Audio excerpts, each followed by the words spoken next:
So, good morning, day 6. Wow, it was super windy last night. I thought the cabin I was staying in, which is over there, was going to blow my house in. And so it's about 9:40, so it's a really late start. It's nice and easy. My knee hurts a bit, which is a bit strange, but anyway, hopefully that's nothing. And I have a really short day today. So I've just done an 8K. It's Sunday, it's my 6th day, and I'm going down to, can you see that? I got that right. Yeah, there's a town there in the distance, so it's, well, I don't know if it's, you can call it a town, but that's where I'm staying tonight. I'm staying somewhere I can hopefully get my washing done and stuff like that. But the hut I stayed in last night was truly, it's a little area, like mountain behind. So anyway, let's just go.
So the wind has died down. I'm about 4 kilometers into my walk for the day, so about halfway there.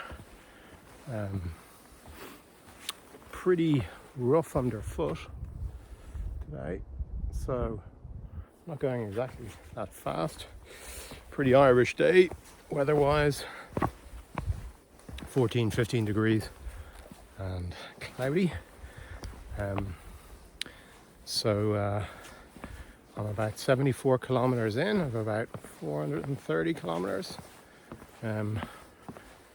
Feeling pretty good. I'm gonna restock. Well, I've got a little list of things that you sort of forget to pack. Like it could be anything from elastic bands to like some way of sealing off food. So there's a shop in the village that I'm going to that will hopefully stock some of this stuff. It's quite amazing. Like you get the food. I've been eating this sort of space food, which is just dried, and you add hot water to it, and it springs into a chicken korma or a chicken tikka or beef stroganoff or whatever it is. And my God, you get sick of it pretty quickly. I am dying for fruit and vegetables right now. But when I was going past the first cabin the other day, there was some apples out, and I put my hands on them, and the woman said, "Oh, can I buy these?" She went, "Oh, no, you can't buy those. They're for the staff." And she looked at me and said, "Oh, you only want fruit?" And I went, "I wouldn't mind fruit." And she said, "Well," she started to laugh. They actually all laughed. And they went, "So how long is it that you're going to be doing this trip for?" And I said, "Oh, about 25 days. And she looked at me and went, "Well, I'm going to see how much you'll want of fruit by the end of it." So I don't think fruit and vegetable is the mainstay up here in Sweden. I'm starting to feel a couple of mosquitoes. I didn't think there would be any because of the wind, but anyway, they're another thing that are quite difficult here. Like, they really do bite through the old clothes and everything. I hemmed and hawed about getting a shirt that had mosquito proof in it, but I'd always thought, oh, mosquitoes don't get through clothes, but they do.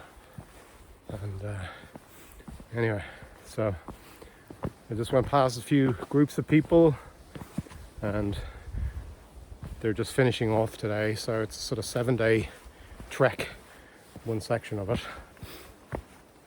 And kind of looked at me when I said, oh, I'm going the whole way to Obisco, which is the northernmost point, and they looked at me and go, oh, okay.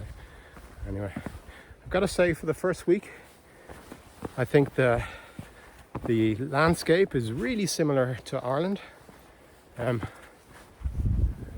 feels it. I'm going through a forest right now. Feels very similar.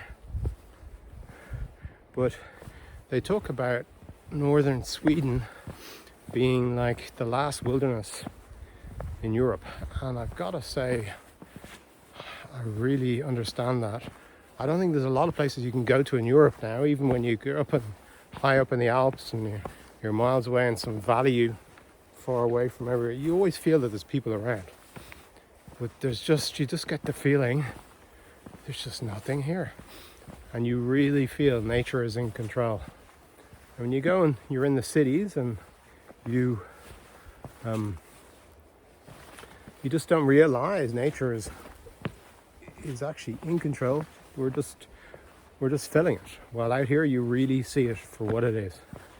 And I think that's an interesting thought, or probably the strongest thought I've had from the first week, is just how small we are on this planet and how actually big we actually think we actually are. Yeah. You get a lot of time to think when you're doing this by yourself. But spirits are really good. I'm feeling good. Well, I'm a bit worried about my left knee.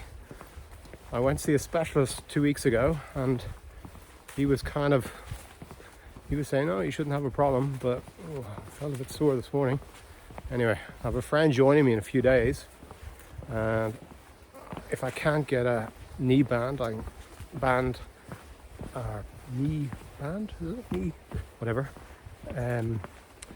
Down here, I'm going to get him to bring one over for me, just to protect, just in case. Because to be honest, if your knee goes here, you are Donald Ducked. Anyway, so super start. Really enjoying it. Talk later.